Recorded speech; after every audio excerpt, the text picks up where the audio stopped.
अकबर बीरबल की कहानी छोटी सी। एक दिन बादशाह अकबर को अपने राज्य के जंगल का दौरा करने का मूड हुआ तो उन्होंने दौरे के लिए इंतजाम करने का हुक्म दिया।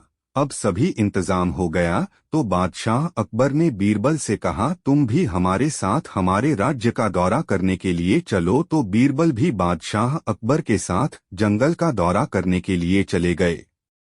जब बादशाह अकबर जंगल में पहुंचे तो वो अपनी सवारी से उतर गए, साथ में बीरबल भी थे। अब बादशाह अकबर साथ साथ चलने लगे बातें करते हुए। बादशाह अकबर को एक तरकीब सूझी बीरबल के साथ मजाक करने की। बादशाह अकबर ने वहां एक पेड़ को देखा तो थोड़ा टेढ़ा था। ये देखकर बादशाह अकबर ने बीरबल से कहा, बीरबल, इस जंगल में सभी पेड़ सीधे हैं, लेकिन केवल ये पेड़ क्यों टेढ़ा है?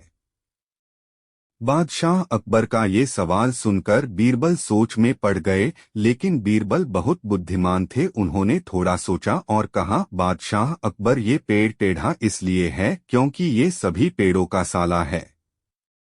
ये सुनकर बादशाह अकबर ने कहा, इसका मतलब है सभी साले टेढ़े होते हैं। बीरबल ने कहा, हाँ बादशाह सलामत, सभी साले टेढ़े होते हैं।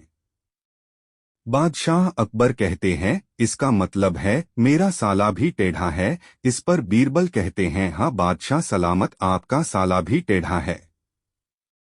ये सुनकर बादशाह अकबर कहते हैं, तो फिर कल सुबह मैं अपने साले को फांसी दूंगा क्योंकि मुझे टेढ़े लोग बिल्कुल पसंद नहीं है। अगले दिन बादशाह अकबर अपने महल में आते हैं और बीरबल से कहते हैं, क्या मेरे साले की फांसी की तैयारी हो गई है? तभी बीरबल कहते हैं, जी जहांपनाह, यहाँ एक सोने का फांसी का तख्ता है, एक चांदी का और एक लोहे का। ये सुनकर बादशाह अकबर कहते हैं, क्यों 3 फांसी के तख्ते क्यों बनाया है? मेरा तो सिर्फ एक ही साला है।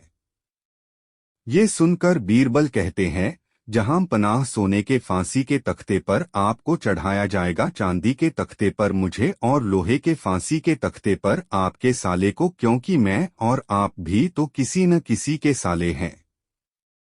ये सुनकर बादशाह अकबर को बीरबल को बात समझ में आ जाती है और वो जोर जोर से हंसने लगते हैं और बीरबल की अक्लमंदी को सराहते हैं और उनके साले को भी माफ कर देते हैं।